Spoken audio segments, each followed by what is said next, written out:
There was a time he never used to join us. He was drinking and drinking beer and smoking. At that time, he passed through his own youthful days too. Youthful exuberance. But by the grace of God, he overcame the two. Now, he does not smoke. One of his grandchildren made that possible. Because when we were going abroad, every year we would go for medical tests. And they will advise that he stop smoking. Stop smoking. I think we say, I want to be young. But one of our grandsons in America, about 6 years ago, about 6 years ago, he said, we went there and said, Grandma, tell Daddy not to smoke again. I said, you can tell him. I've told him several times. He doesn't listen to me. So he went to his side of the bed and said, Grandpa, we don't want you to die.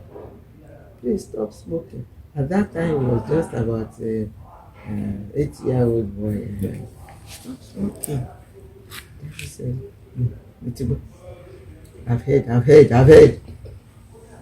Until when we came back, he took his last stick. And after smoking his last stick, he said, okay, this is my last stick. I'm not going to smoke again. I said, amen to that. And he threw the stump into the courtyard there. He has never smoked ever since. That was around 2000, about 6 years ago. That's 2005 for him. Then, for 15 years. Then, the drinking stopped after 5 accidents. He would sit down here. That used to be his chair. And he would take it and he would get drunk after coming from work. Go sit, he had a chair in front of that place.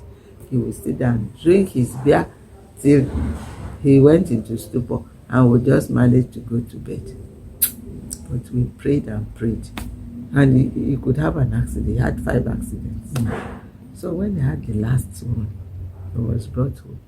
And Bishop Ogudana was told that Dr. Wilde had an accident. So he came to the place and so we prayed for him because you know his face like this. He went to hit his standing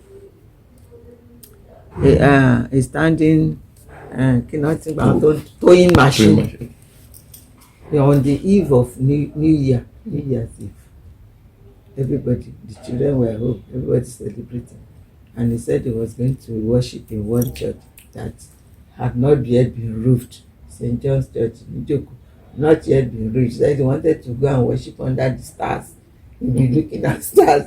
And he drove back when all of us were at home. He was already drunk. But by the time he got to Mako, he hit it, standing towing machine. And everybody thought he was gone. But when he was brought home, the bishop came, Bishop Obudana. Make a vow to God that you want to drink again. And he said, oh, yeah, make a vow. We say amen to it. I said, okay, if I drink again, let God not answer my prayers. Everybody said, Bishop said, Shami, say amen. I will not say amen. The second time, let's say the second time, I said, if I drink again, let God not answer my prayers. He said amen. Third time, if I drink again, God should not answer my prayers. He said amen. I tell you, so that day, never drank any alcohol. Bọ́bá tẹ̀ gbé wine, tó bá jẹ́ pé a little bit of alcohol. What year was it? That's 2000. Yeah, 2000. He stopped drinking smoking about 15 years after. So you can see that we passed through a lot ourselves. In fact, thank God he stopped smoking, because when he started having his stroke and cardiac arrest, And he was celebrating one birthday like this, and everybody was greeting him. It was about 2018, no, 2018 was when I had my own. It just, they was congratulating him, and he was taking the phone, and so then he said, his hand was heavy, slight stroke. I took him to UCH.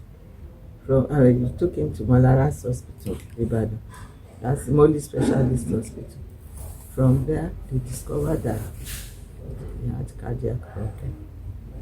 And we took him to Ikoyi. First cardiology in Ikoyi, center in Ikoyi.